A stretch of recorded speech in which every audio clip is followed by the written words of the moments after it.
Daddy E. Adeboye began by saying plainly that he came to give us a father's blessing, and truly, that's what he released. He taught briefly on the call of God. He opened with Mark 3 verse 13 to 15, teaching that the call of God always comes before the mandate.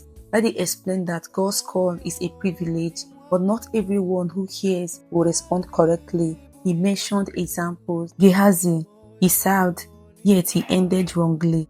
Judas, treasurer of Jesus himself, yet his end was destruction. Daddy emphasized that the call requires sacrifice, and not everyone is willing to give what it takes to carry God's mandate faithfully. He pointed to 1 Kings 19:21, when Elisha heard the call and immediately let go of everything, so that when the time came to run with God's assignment, nothing would distract him. Daddy said this clearly: not all will be ready for the rigors of high responsibilities. He continued with Isaiah 6 verse 1 to 8. Isaiah had been prophesying for years, yet there came a day he saw the Lord. Daddy said, even among those who desire to go higher, not everyone who starts well will finish well. Daddy referenced Philemon 1 verse 23, mentioning Demas, but later in 2 Timothy 4 verse 10, Paul said, Demas has forsaken me, having loved this present world. Daddy then gave a sober message to those already in ministry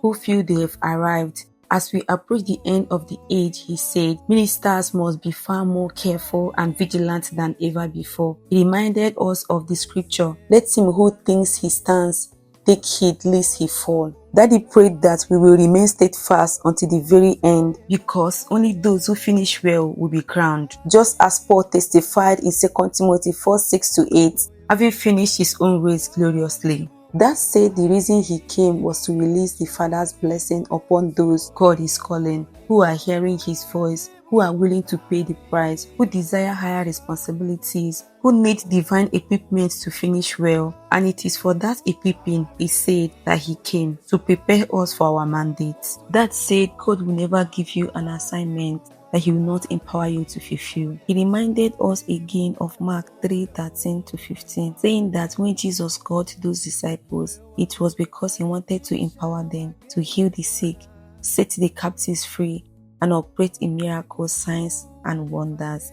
The mandate was impossible without power, and empowerment was always God's intention. That then moved to the story of Saul of Tarsus in Acts 9 verse 1 to 22. On the road to Damascus, the moment Saul said, "Yes, Lord, I surrender," God immediately arranged his empowerment.